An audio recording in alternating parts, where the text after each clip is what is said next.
ఇప్పుడు జనరల్ గా హిడ్మా అంటే హిడ్మా మొత్తం కూడా నేపథ్యం అంతా కూడా ఛత్తీస్గఢ్ అడవుల్లో ఒక ఆదివాసీ బిడ్డగా ఆయన పుట్టుక నుంచి కావచ్చు ఆయన ఎదిగినటువంటి క్రమం మావోయిస్టు ఒక అగ్రహిత ఎదిగిన క్రమంలో కూడా ఎక్కువ శాతం ఛత్తీస్గఢ్ లో ఉన్నట్టు తెలుస్తా ఉంది.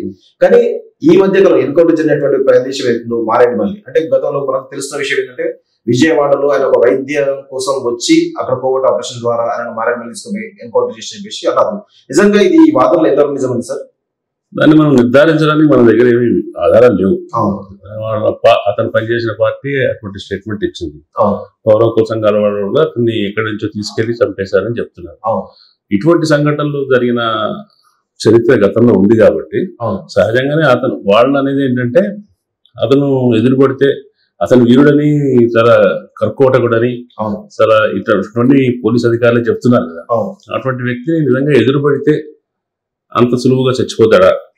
కాబట్టి అతను నిరాయుధుడిగా ఉన్నప్పుడే అతను తీసుకెళ్లి చంపేశారు అనే వాదానికి ఎక్కువ విశ్వసనీయత వస్తుంది. దాని ఫలానా రకంగా జరిగిందని చెప్పడానికి మనకేం ఆధారాలు లేవు. కానీ సాధారణంగా నక్సలైట్ల విషయంలో గత కొద్ది కాలంగా జరుగుతున్న చర్యలన్నీ చూసినా వాళ్ళు నిర్మూలనే ప్రధానంగా ఉంది తప్ప ప్రభుత్వం కూడా అదే చెప్తుంది. లొంగిపోండి లేదా నాశనం కండి అంటుంది. నాశనం కావడం అంటే ఏమిటి అంటే ఎదురుపడ్డప్పుడు మేము నిర్దాక్షిణ్యంగా ఎలిమినేట్ చేస్తాము అని చెప్పడమే కదా.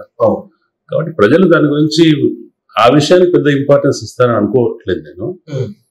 అతను మావోయిస్ట్ ఉద్యమానికి మూలస్తంభం లాంటి వాడు. ఆ మూలస్తంభం అట్లా ఆంధ్రప్రదేశ్ తనున్న ప్లేస్ లో కాకుండా వేరే ప్లేస్ లో చనిపోవటం అనేది ఒక రకంగా మావోయిస్ట్ ఉద్యమం పట్ల సానుభూతి లేని వాళ్ళు, పెద్దగా దాన్ని తెలియని వాళ్ళు కూడా అక్కడ ఏదో ఒకటి జరుగుతుంది,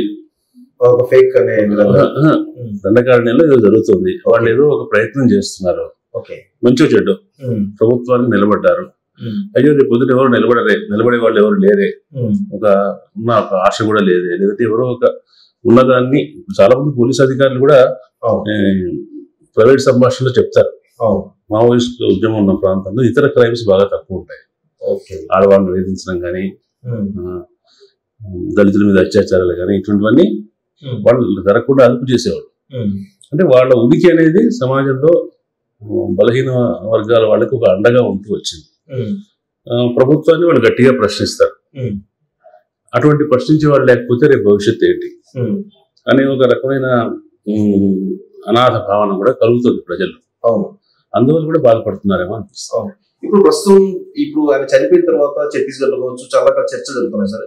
గతంలో కొమరం భీమ్ లాంటి వాళ్ళు కానీ, బిర్సా ముండా లాంటి వాళ్ళు కానీ, తర్వాత బొందుగూడు లాంటి వాళ్ళు కానీ, ఇలాంటి వాళ్ళతోటి హిడ్మా కూడా ఒక ఆదివాసీ సమాజంలో ఒక రకంగా ఆయన కూడా ఒక మహాత్ముడిగా పేరు తెచ్చుకునే అవకాశం ఉందని అంటున్నారు. అది ఎంతవరకు నిజం? అది అంటే అది ఒక ఊహ, అది ఒక జ్యోతిష్యం లాంటిది. అట్లా జరగటానికి అట్లా ఊహ ఎందుకు కలుగుతుందంటే అసలు ఆదివాసీ సమాజాల్లో బయటి ప్రపంచం నుంచి వచ్చే ఆక్రమణలు కానీ వాటిని ఎదిరించడం అనేది కమ్యూనిస్టులతోటో మావోయిస్టులతో మొదలైంది కాదు. సమ్మక్క సార కారణానికి ఏముంది, ఏ మావోయిజం ఉంది లేదు కదా. కొమరం భీమ్ టైంలో ఏముంది, బిర్సా ముండా టైంలో ఏముంది.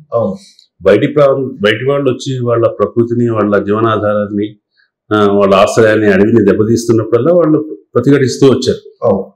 ప్రతిఘటించినప్పుడు మరి బిర్సా ముండా కానివ్వండి, కొమరం భీమ్ కానివ్వండి, వీళ్ళు ఇంకొందరు ప్రస్తావిస్తున్న భగత్ సింగ్ లాంటి వాళ్ళు కానీ హింసాయుత మార్గాన్ని అనుసరించారు కదా.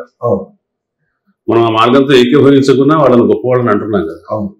కాబట్టి ఒక వీరారాధన అనేది ఏర్పడటానికి హిడ్మా జీవితం అతను ఆదివాసీ సమాజం నుంచి వచ్చి ఒక పెద్ద కమ్యూనిస్టు పార్టీకి అగ్రనాయకుల్లో ఒకటిగా ఎదగటం అనేది అతని ఎదిగే క్రమం సంబంధించిన ఒక విశేషం. అది అతను వాళ్ళ సామాజిక నేపథ్యం, వాళ్ళ ఆర్థిక నేపథ్యం, వాళ్ళ త్యాగము, సాహసం లాంటి గుణాలు సరే, అతనికి ఉన్నటువంటి వ్యక్తిత్వ విశేషాలు, అతని కరిష్మా ఏదో అది కలిసి తప్పనిసరిగా రేపు పొద్దున అవుతుందేమో.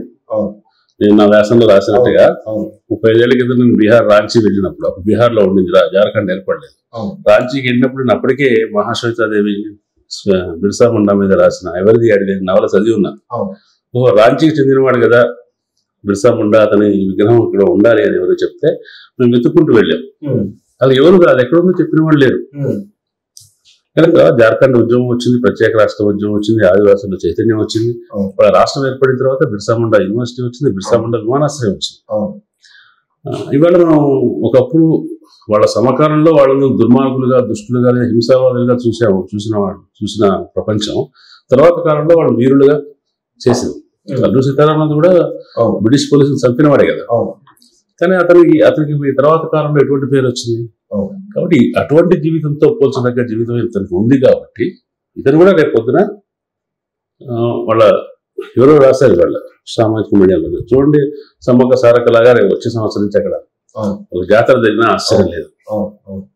కానీ గత అనుభవాల రీత్యా ఇట్లా జరిగే అవకాశం ఉందని అతనికి ఇప్పుడు లభిస్తున్నటువంటి అతని గురించి మాట్లాడుతున్న పద్ధతి, అతనికి ఇస్తున్న నివాళులు చూసినప్పుడు ఇతను కూడా ఆదివాసులు కనీసం మొత్తం సమాజానికి చెందినవాడు అతను. కానీ ఆదివాసీ సమాజంలో అతనికి అతని గొప్ప స్థానం ఉంటుంది. అతన్ని వాళ్ళు ఒక ఐకాన్ గా చూస్తారు. ఇవాళ అతనికి మరణానికి కారణమైనటువంటి పాలకులు కూడా రేపు పొద్దున ఏదో ఒక సమయంలో హిడ్మాను స్మరించుకొని ఓట్ల కోసం వెళ్లాల్సి వస్తుందేమో తెలియదు. అంటే అంత చైతన్యం ఛత్తీస్గఢ్ లో ఉందనుకోవచ్చా? సరే, మనకంటే చైతన్యం కాదుగా, వాళ్ళు సాంప్రదాయక ఆదివాసీ సమాజంలో వీరారాధన ఉంటుంది. వాళ్ళు మనుషుల స్మృతిని చూసే పద్ధతి వేరుగా ఉంటుంది. మీరు చూసాం కదా, వాళ్ళు విలపించిన పద్ధతి కూడా అదొక ప్రత్యేకమైన పద్ధతి. అదే బస్తర్లో అది ఆవాహన చేస్తున్నట్టుగా, ఆయన ఆత్మను పైకి పంపిస్తున్నాం చేసేటట్టుగా 20 రకాల ఏదో అర్థాలు ఉన్నాయని చెప్తారు. కాబట్టి వాళ్ళు ప్రత్యేకంగా వాళ్ళు దేవుడిగా మార్చుకుంటారు. వాళ్ళకు దేవుళ్ళు ప్రత్యేకంగా మైదాన ప్రాంతాల్లో ఉన్న దేవుళ్ళు వాళ్ళకు ఉండరు. వాళ్ళు చేసుకునే జాతరలు కానీ, వాళ్ళు ఆరాధించే వాళ్ళు కానీ ఎప్పుడో ఒకప్పుడు వాళ్ళ సమాజంలో మంచి చేసిన వాళ్ళే ఉంటారు.